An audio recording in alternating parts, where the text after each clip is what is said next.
Hello and welcome. In the spotlight today is Spotify, the world's leading audio streaming platform and a publicly traded company with the stock symbol SPOT. With over 600 million users in 184 countries and growing, Spotify is much larger than its major competitors, Apple Music, Amazon Music, YouTube Music, TikTok Music, and others.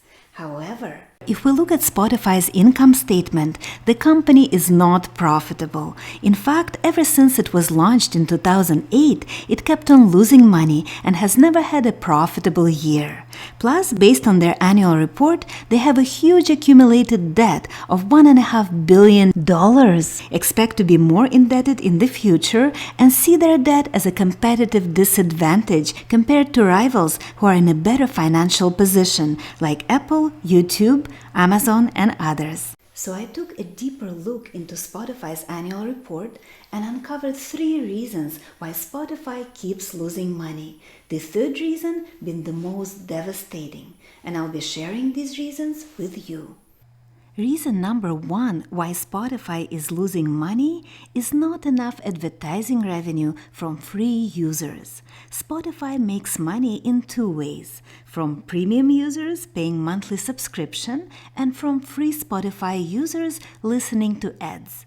We see here in the annual report that out of all 602 million Spotify users, 236 million, or roughly 40%, are premium subscribers, while the majority, 379 million, or 60%, are free users listening to ads. So we have a 60-40 split in Spotify's users. However, when we look at the revenue split in the report, it's not proportionate to that. We see that free users generated only 1.7 billion euro in advertising revenue, compared to 11.5 billion brought in by premium subscribers. In other words, Spotify's free users, who represent 60% of its user base, contribute only 13% to the company's revenue. This means Spotify does not monetize its free users enough. Other companies like YouTube, Meta make tons of money off their free users with advertisements, but not Spotify. In its annual report, Spotify states, "Failure to convince advertisers of the benefits of our advertising offerings could harm our business, operating results, and financial condition." There could be multiple reasons for this. Spotify competes for advertising revenue with many other companies, not only streaming platforms.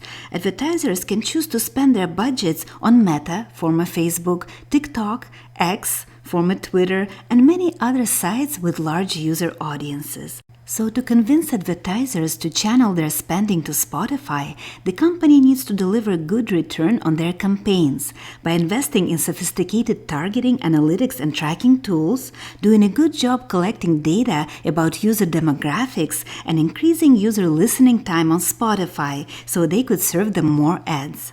Otherwise, if advertisers don't get the results they want, they will take their money elsewhere. Reason number 2 why Spotify keeps losing money is high cost of content licensing and royalties.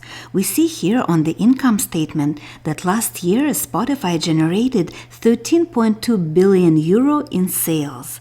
Out of total sales, 9.85 billion went to cover costs of licenses, royalties, and payment processing fees. These costs are roughly 75% of Spotify's sales. Add to that the costs of research and development to innovate the platform, marketing and administrative costs, and Spotify quickly finds itself in a loss situation. Content licensing costs are not something that Spotify can easily control because the company depends on a handful of major music labels to source its content, and content is critical to Spotify's success as it needs to offer a full library of tracks to its listeners. Also, some of these costs, such as mechanical rights to recorded music, are set by the government and are non-negotiable. The third and the most devastating reason why Spotify keeps losing money is that they cannot raise their prices to compensate for all the high costs. There is a ceiling on how much Spotify can charge because of high competition, new companies constantly entering the music streaming space, and customers being price sensitive because free piracy platforms are always an option. In fact, it's not just Spotify. None of its competitors are profitable in music streaming because the industry itself is not profitable by nature. But competitors use music streaming as an add-on service to bundle with their other, more profitable services to keep customers engaged. Tim Cook of Apple said about music streaming, "We are not in it for the money."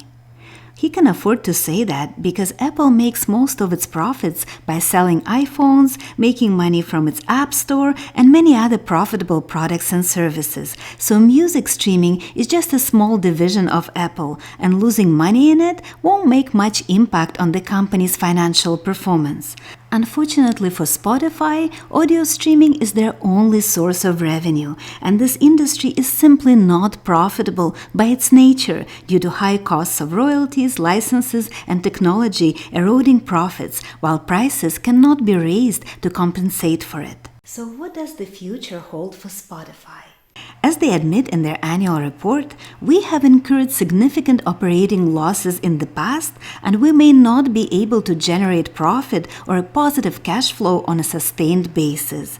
In addition, our revenue growth rate may decline. In fairness, despite not being profitable, Spotify has built some valuable assets: a huge user base, a sophisticated technology platform, and a name synonymous with music streaming. This makes Spotify an attractive acquisition target for a company looking to get into audio streaming market through an acquisition. I don't have a crystal ball, but perhaps being acquired by a technology giant would be the best outcome for Spotify. I hope you found this video useful and informative, and if so, please click like and subscribe to the channel to see more videos like this one. Till next time!